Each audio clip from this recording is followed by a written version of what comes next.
March 23rd, 1998. Aboard a luxury Caribbean cruise liner, the Bradley family of Richmond, Virginia, are 2 days into a trip that has taken them from Puerto Rico to the Netherlands Antilles island of Aruba. The first 2 days of the trip are a dream, but what is supposed to be a last chance family vacation before their adult children leave the nest quickly becomes a nightmare for parents Ron and Iva, as their daughter Amy, 2 months shy of her 24th birthday, a decorated college athlete and soon-to-be master's student, will disappear early the next morning without a trace.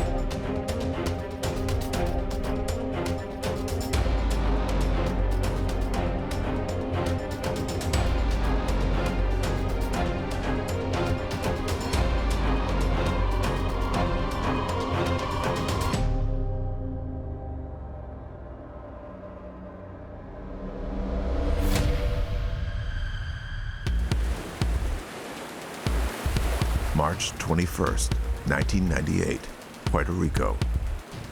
The Bradley family of Chesterfield, Virginia, are about to set sail on a dream Caribbean cruise. But for their 23-year-old daughter, Amy Lynn Bradley, the idea of spending a week on the open ocean sounds a little less appealing. The tickets are a gift from Ron Bradley's employer. The trip of a lifetime on a luxury 3,000 capacity cruise liner.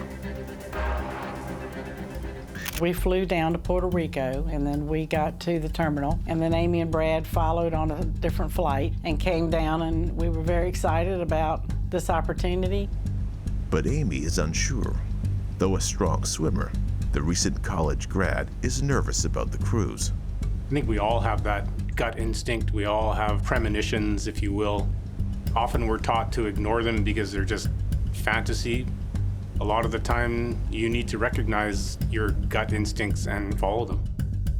It's not that Amy Bradley is dreading spending time with her family. In fact, quite the opposite. The Bradley family share a uniquely close bond, especially Amy and younger brother Brad. And it's this close bond that ultimately leads to Amy making the fateful decision to accompany her family on the trip. Amy is a former swim team coach, decorated multi-sport athlete, and receives multiple scholarship offers after high school. But the driven sports science major elects to go to a college close to home in Virginia. Having just moved into a new apartment and adopted a new dog, Amy's looking forward to blazing her own trail. With only a few months before she goes back to school to get her master's degree, Amy feels she can't pass up an opportunity to spend some quality time with her family.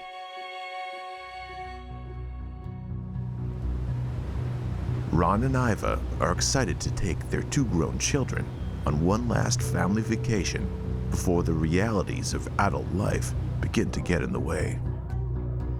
But Amy's initial reluctance would prove prescient as strange things begin to occur just a couple of days into the trip. This evening was more of a dressy, formal affair, and Ron and Brad both had tuxedos. I had a formal outfit. Amy was absolutely stunning, but there was attention that was garnered to her. We had noticed during dinner that the crew members were, we thought, over attentive to Amy particularly. If Amy spoke or she needed anything, these guys at breakneck speed would accommodate. And this is a mama speaking. I have to say that both of my children, they're the kind of kids when they walk into a room, they look beautiful. Also interested in Amy is the on-ship band's resident bass player.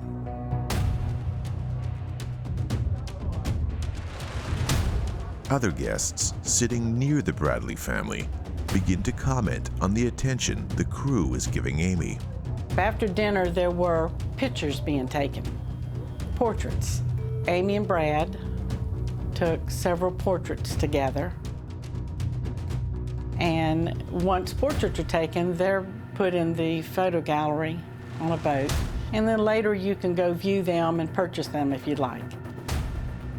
And so after that, Ron and I were having a drink, and the main waiter from our table approached us. I had known that when you're on a cruise, the crew members aren't really supposed to approach passengers for conversations or whatever. And he approached us, he walked right up to us, and he said, "Where is Amy?" We said, "Why?" And he said, "Well, we want to take her to Carlos and Charlie's." And I said, "Well, she's with her brother." That was the end of that. And when Amy and Brad met up with us, we said, the waiter came out and wanted to know where you were and wanted to take you to Carlos and Charlie's. We guess it's some kind of bar out here. But we said, look, we know you're 23, Brad, you're 21, but traveling as a family, we're in a foreign country. It is late. The ship's going to be leaving soon. We would ask that you not leave the ship. Both of them said, well, we're not going anywhere. We're going to go up on the upper deck. And then Amy said, who said this? And I told her again, and she said, geez, gives me the creeps. It was odd that a crew member would come directly and ask where she was, and they wanted to take her off of the ship. Later that evening, Amy joins her family at the nightclub. There was a calypso party.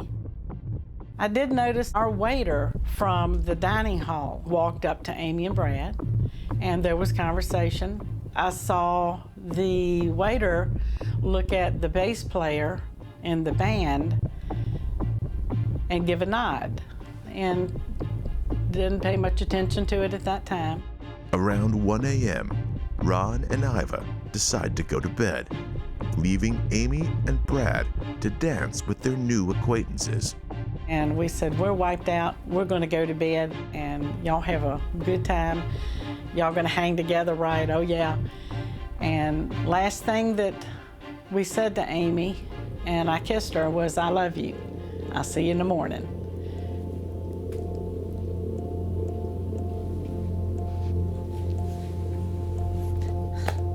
So we went back to the room. We went to bed. We thought that they're safe. Then, around 4 a.m., Brad leaves the club to go back to the room. Brad had come in just a little bit before her, and he had gone on the balcony. Around 4:15 a.m., Amy finally joins her brother. They talked for a while, and they talked about what they were going to do on Curacao. Brad decides to turn in. Not yet knowing it will be the last time he sees his sister, Brad tells her he loves her and goes inside.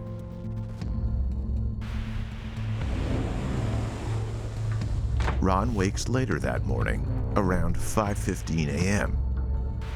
He said he leaned up and he could see Amy sitting on the balcony, and then he could see that Brad was in, so he laid back down.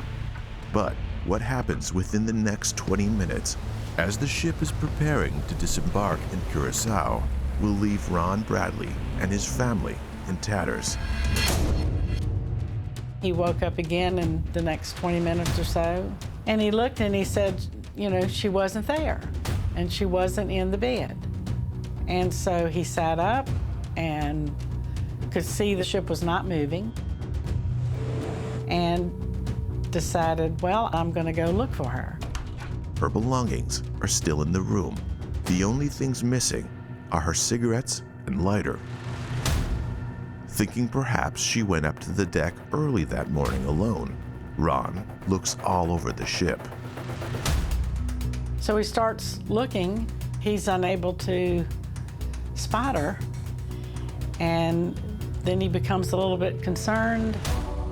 He searches for over an hour, but finds no trace of Amy anywhere.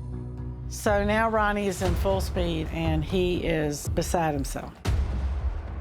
He comes back down to our floor to get me. I wake up and look at him, and it didn't even look like him. He looked terrified, a look of desperation, and I said, "What is wrong?" And he says, "I can't find Amy."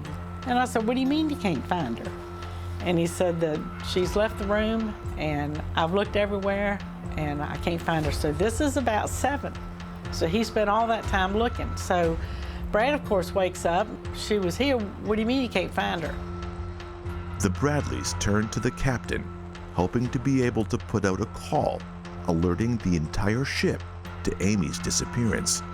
I was insistent, and Ron was insistent, do not let the gangplanks down. Don't let anybody off of this boat. Back the boat away from the dock.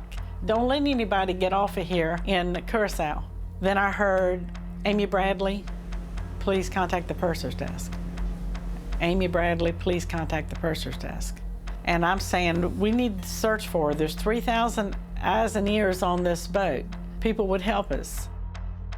Now, in total shock, the Bradleys are beginning to fear the worst. Our initial thought, with all of the attention that's been paid to her, just comes right up, and I said, you know, somebody's got her. Somebody has her. We can't find her, and she wouldn't leave us. But with the ship about to disembark on the island of Curacao, the missing persons call can't be made. It's standard procedure that no matter what the circumstances are, passengers must disembark as scheduled. And about that time, I heard the announcement that passengers could now disembark to Curacao. And so, as the cruise liner's other 3,000-odd passengers leave the vessel, the captain and his crew offer to search the ship themselves. Where is Amy? Has someone taken her? And if so, why?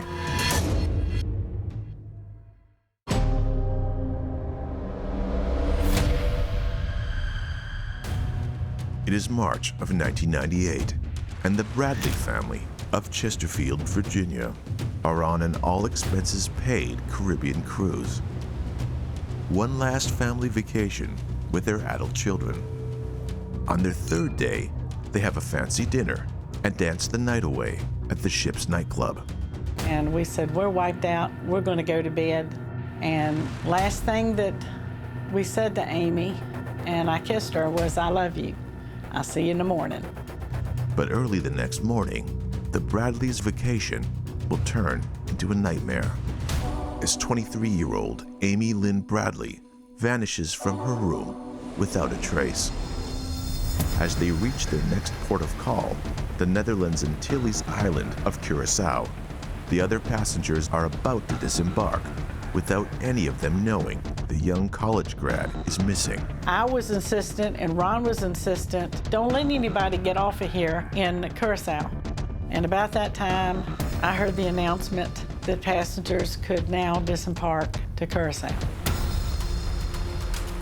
Curacao is a very beautiful place, but it definitely has a darkness to it. It was the hub of the Dutch Caribbean slave trade, and there's still a lot of simmering animosity between the Dutch tourists and some of the rich residents and the natives of the island, who are typically a lot more poor. They're working menial jobs. It looks like paradise, but it definitely has an edge. Brad just said, "I can't wait here." So he left the room. He said, "I'm going to go look for her." But even before the rest of the crew are alerted to the situation, one particular member of the ship's band already seems to know about Amy's disappearance. And about that time, the band member approached Brad and said, "Sorry to hear about your sister." How does the bass player already know that Amy's missing when the only people the Bradleys have told are the captain and head of security? It's odd that somebody would have this sort of inside knowledge into potentially Amy's whereabouts. She'd only just been reported missing, and the odds that this person would know that she's missing already seems very strange. When people are giving cues about this or talking about inside details that no one has made public yet, it should really raise some red flags. After searching for hours, the Bradleys reconvene with the crew. The captain looks at us and says, "We have searched every nook and cranny of this ship, and Amy is not on the ship." And so again, we are begging, please put out a picture, circulate a picture, make an announcement that she's missing. Everybody look. And that man looked at me and said, "I cannot do that. It would disturb the other guest." And then the next thing that came out of his mouth was, "She's not on the ship, so you've got a couple choices. You can stay here on the ship and we're leaving Curacao in a few hours, or if you'd like to disembark here, you can do that because she's not on the ship." And I said, "Well, she's not in the water, so she's got to be on the ship. She wouldn't have left the ship without letting us know." And he said, "Well, if she is found on the island and you're on the ship, we can't get you off the ship." That's what they do. Eventually, the captain circulates a photo of Amy throughout the ship in search of anyone who knows her whereabouts. We made a decision to get off of the ship. The Bradley family hit the ground running in Curacao as they frantically try to locate their daughter before the ship weighs anchor again. But with the American embassy closed and the FBI unable to reach them for at least another 24 hours, the desperate family make the difficult decision to stay behind on the island as the ship sets off without them. What do you do? I mean, here we are, we're stranded in this place. So we're standing there, and all of a sudden, the boat comes down the canal in front of us. And you can hear the music and all of that that's going on, and our room was on the side where we were, and the lights were dark. And so they didn't miss their leave time. You know, they had a schedule. They didn't want to disturb the guest. So they left us. The ship leaves for its next port of call in St. Thomas, U.S. Virgin Islands, taking with it, potentially, their only hope of finding Amy. What happened to Amy, and who's responsible for her disappearance?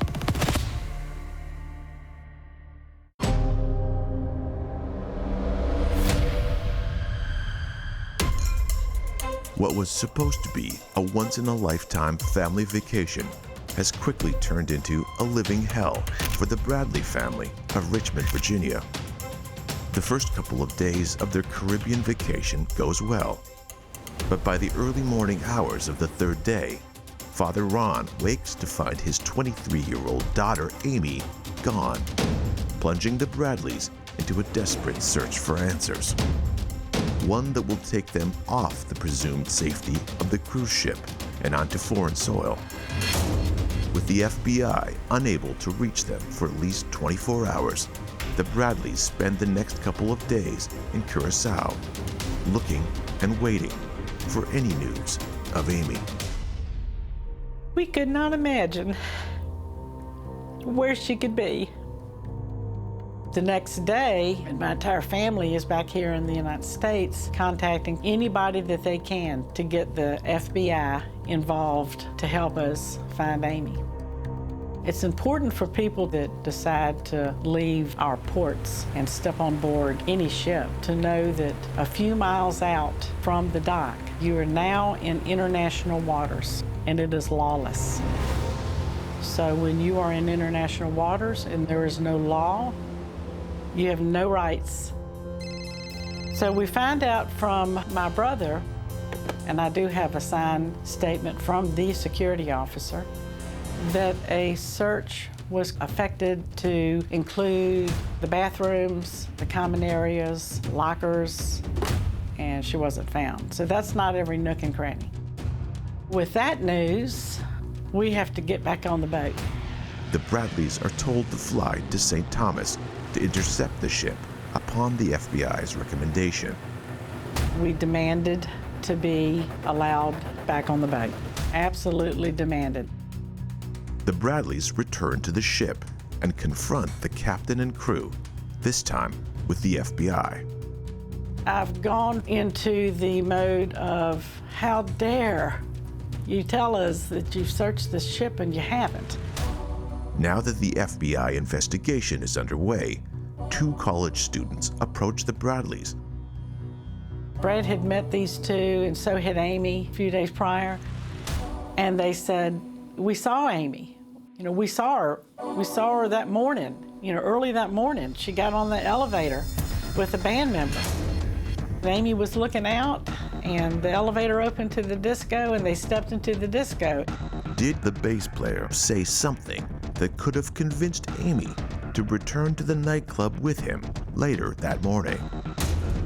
If what the college students say is true, it would go some way towards explaining why the bass player knew Amy had gone missing before almost anyone else on board.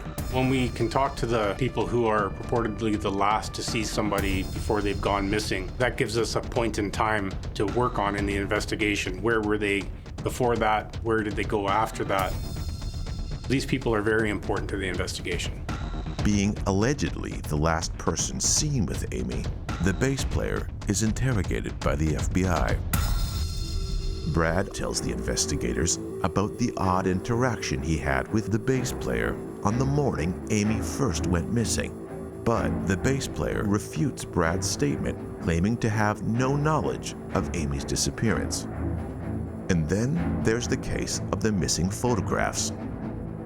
According to the ship's photographer, he distinctly remembers taking multiple pictures of Amy that night and found it strange when they appeared to have gone missing. Though, when brought up with the crew, no one seems to know what happened to the photos of Amy. All of Amy and Brad's pictures were gone out of the gallery a few hours after they were put up. Why were Amy's pictures missing? Just not there. And then something happened that was particularly haunting. There was a videographer that was hired outside of the boat's personnel, and he had heard about a girl missing. And at this point, he said that he went back to his room and went through all of the video, and he found video of Amy and this band member in the disco together.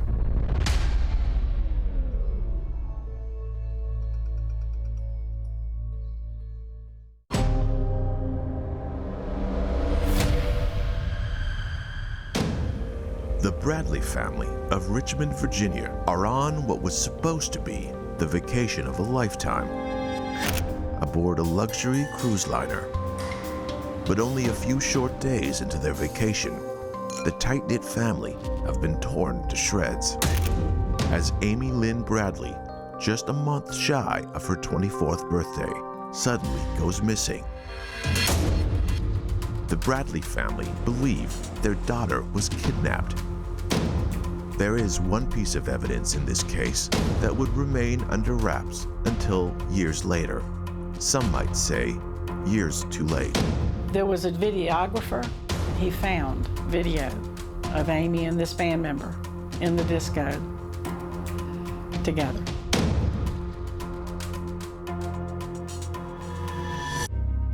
During the initial FBI investigation that began on March 26, 1998, the videographer offered up the footage to a travel companion of the Bradleys, who passed it on to the head of security so they could give it to the FBI. The other part of the story is that his cabin was visited, and he was told to hand over his master tapes. He said, "I'm not handing over anything." We didn't know there was any such copy until probably a year or so later, when the brother of the videographer contacted us and said, "We've noticed that none of this has ever been shown." And we said, "Well, what?" So he tells us what it is. And so we contact the videographer, and he's blown away. It was a real break in the case, and also super strange that all of a sudden this footage of Amy dancing was finally recovered. Why did it take so long for it to come forward? And then there's the other footage of her by herself by the elevator as well, that now all of a sudden has come out of nowhere. The bass player is given a polygraph test by the FBI and passes. Polygraphs are still used as tools in investigations. They're widely known to be not admissible in court in terms of the results of the polygraph, but they are definitely a tool to be used by an investigator to elicit the truth from someone. The next day, their worst nightmare having only just begun, the Bradley family leave the cruise ship and return to Virginia, devastated. We get home and immediately launch our own full 24/7 investigation, and contacts and phone calls and media to get Amy's face out. Later that summer, Ron and Brad return to Curacao to see what kinds of clues they can gather themselves. And it's not long before they run into someone who claims to have seen Amy. A local cab driver tells them Amy approached his cab on the morning she went missing and asked to use his phone. And he said, "She is here. She did not leave the boat. She did not fall from the boat." The cab driver also provides one significant descriptive detail that convinces Ron and Brad the woman he saw was indeed Amy. Her vibrant green eyes. And he gave 3 areas to go and look. He said, "Go and look and do not speak, do not talk to anybody, but she is here." That search involved those 3 areas, which were very isolated, unusual areas. Something else strikes Brad as odd. While driving the streets, he hears what he can only describe as Amy's voice, calling out to him from a passing vehicle. But upon catching up with the car, the disappointed men realize that Amy was not there. Had Brad merely heard what he wanted to hear? Or is this perhaps evidence to suggest Amy is on the island of Curacao after all? Distraught, Ron and Brad decide to return home to Virginia.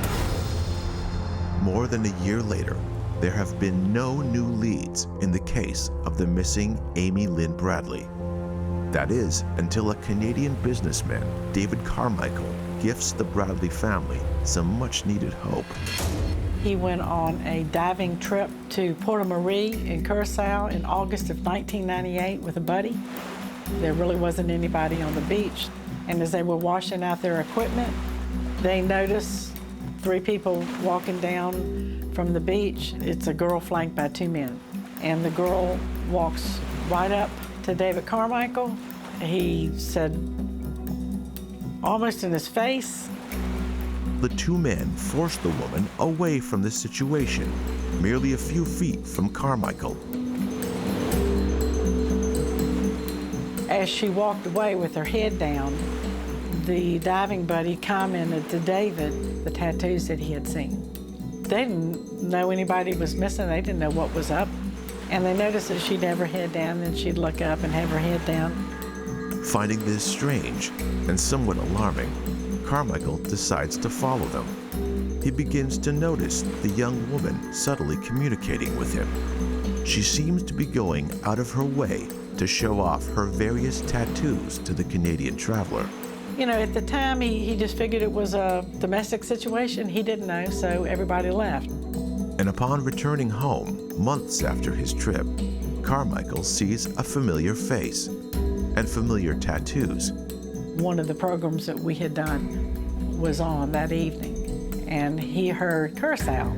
So it piqued his interest, and he went to look at it, and he thought, oh my God, that is the girl. So he immediately contacted us. He tried to reach the FBI in several different ways. He flew down to Richmond, and he explained everything. The family are now absolutely convinced that Amy was kidnapped and is now being held captive on Curacao. They are also about to receive some crucial help finding their daughter, in the form of a private investigator who has recently taken an interest in the case.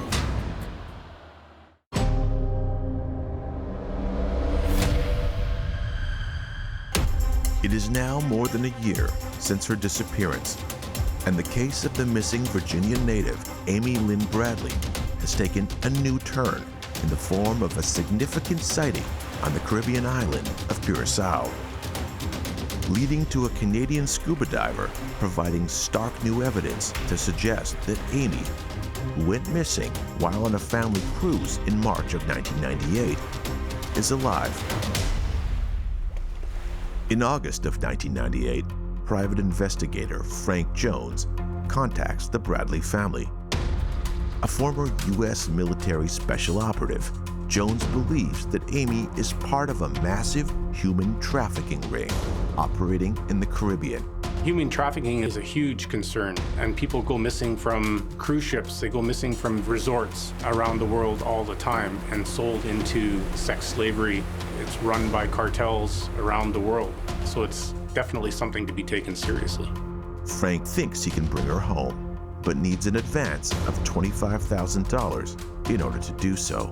Convinced by his credentials and apparent know-how, the desperate Bradleys ask friends and family for donations in order to help raise the money. Jones leaves for Curacao shortly thereafter and soon calls the family with some amazing news. He sends back to Virginia pictures of a young woman he believes to be their daughter, a woman who bears what looks to be the very same ankle tattoo as the missing Amy Bradley. Despite her face being obstructed in the photos, the Bradleys want to believe that this woman is indeed Amy. Jones says he now has enough information to launch a rescue effort. All he needs to begin in earnest, he claims, is more money, $100,000 more. After learning of this new development, Ron's former employer offers to front the Bradleys the money. Having sent the Bradley family on their fateful cruise more than a year earlier, Ron's former boss decides to hire a private investigator of his own, Tim Buchholz, to check up on Frank Jones in Curacao. Now with 2 private investigators on the case, the Bradleys wait in Miami for news of Amy's rescue, as per Jones's instructions. They wait a whole week before Jones phones to say that there was a gunfight with her captors. He wasn't able to rescue Amy. The Bradleys don't know what to think. Having been on the island for only a short time, Tim Buchholz calls to let the family know the truth. It turns out Jones is not a former U.S. military special operative after all, but a con artist who used the money the Bradleys gave him to drink and relax on the beach. The photo Jones claimed to have taken of Amy on the beach turned out to be nothing more than a snapshot of a couple of hired models, made all the more convincing with the help of a stenciled ankle tattoo. Once again, the family are devastated, though this time with the added knowledge of having wasted 2 years of their search on a promise that never was. Nothing more would unfold in the case until 2002, when the Bradleys get a call from the FBI saying that Amy has been spotted on Curacao once again. While deployed in Curacao in 1999, an anonymous American naval officer met a woman in a brothel. He said that 2 girls were at a table and he sat down and one of the girls approached him and leaned in and said, "My name is Amy Bradley and I need help." And he said about that time, his thought was, you can walk outside and get help. According to the naval officer, the woman tried to explain that she wasn't allowed to leave the brothel and would need his help in order to escape. Unsure of what to do, the officer merely goes on with his night. So he didn't do anything to help her, and she was motioned away by men and went upstairs. But because admitting to having been at a brothel while on duty would have meant major repercussions for him at the time, the naval officer fails to report the incident to the FBI until years later. He sees Amy's picture on the front of a magazine and contacts us. We ask him, why didn't you help her? Why couldn't you have gone to the ship that you were on and gotten help? You're a Navy guy. And he basically explained that he was in an unauthorized situation and that he thought he'd get in trouble. He would have been a hero, but he didn't help her. With this new piece of evidence, the FBI returns to the scene, but are years too late themselves. The building where the brothel once stood has burned down. Nothing more is discovered regarding Amy until 2005, when two substantial pieces of evidence arrive in quick succession. An anonymous email is sent to the Bradleys with a link to an adult website operating out of the Caribbean. The website advertises an escort service and features a picture of a woman referred to as Jazz. According to Ivor Bradley, the investigator tasked with comparing the photo of Jazz with photos of Amy would later claim that he was so sure the woman in the photo was Amy that he would bet his career on it. This is all the Bradleys need, as they too are convinced Amy and Jazz are one and the same. Now, with a startling new lead, the family once again turned to the media for help. While on vacation in Barbados, an American woman claims to have seen Amy in a public bathroom. She was in the stall, and she heard some commotion at the door, and then she heard men's voices. She thought, well, one of two things. Something's not right, or I'm in the wrong bathroom. So she lifts her feet up, and she sees somebody walk past and then walk past again. And then she hears someone say, don't do anything, we're right outside, and you better be there tonight, not mess it up. Once the men leave, she finds a shaken young woman cowering over the sink. Amy sees her in the reflection, and so she walks up, she's washing her hands, and says, do you work here? And Amy shakes her head, and she said, you on vacation? And she shakes her head, and she says, well, what's your name? At that time, she thought she said, my name is Amy from West Something Field, Virginia. And I said, well, it's probably Chesterfield, Virginia. And she said, oh, I have a daughter named Amy. And she said that about that time, there was scuffling at the door again. She doesn't know that there's anything going on except that you better be here tonight at 11 and we're gonna do this and we're right outside. When she gets out, there's men in the hallway. So she immediately takes out in the store looking for her husband or looking for security, because at that point she said something's not right. She turns and looks, and she said Amy exits the bathroom in the middle of these men, and they kind of get around her and go out the back. Upon returning home to the United States, she sees Amy's name and picture in a magazine. She contacts the FBI immediately. A new composite drawing is done of Amy and her captors. But despite a new recent photograph and a new composite drawing of both Amy and her alleged captors, no new leads are discovered. As of today, no one is any closer to finding out what really happened to Amy Lynn Bradley.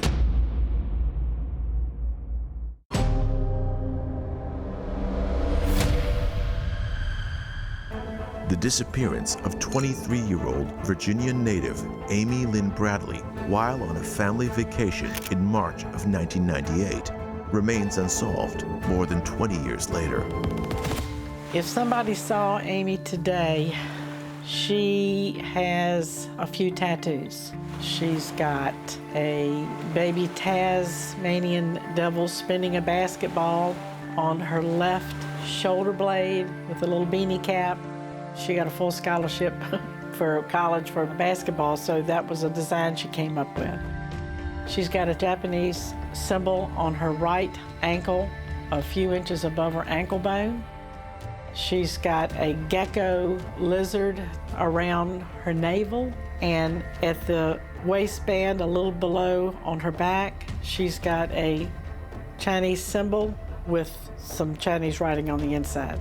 Something little, her baby fingers curve in. She's got a scar on her left shin, beautiful green eyes. So that's definitely significant ways to be able to identify. Since then, we have been working nonstop, and we're talking 21 years. We have had what we feel to be some very significant leads with credible individuals who have been interviewed. Some have been polygraphed. Of course, her life has been altered. Our lives have been altered and always will be till we get her back. You know, this is not a conspiracy theory. I mean, we've got facts. We've got things that have happened that we've lived with. With that many people on the boat, and that many eyes, and that many ears, and that many parents, that many crew members, we beg for anybody who knows anything, even if you don't think it matters, to please contact the FBI tip line and help us. It's been 21 years and a few months. And when you don't know where one of your children is, and you don't know what happened, and we know she did not leave us. We know she did not jump off of the boat. To this day, somebody saw her, and somebody wanted her, and somebody took her. We have no reason to believe she's not out there. We have no reason. We have no facts. So we get up in the morning and we say maybe today, and the big sun comes up and we try to focus because she's counting on us. And when we go to bed at night, Ronnie have a special little kiss and we say maybe tomorrow. And so that's what we live with every day, and she needs people's help. So we ask from the bottom of our hearts, if you know anything or if you know anybody that knows anything, please help us. Please help Amy.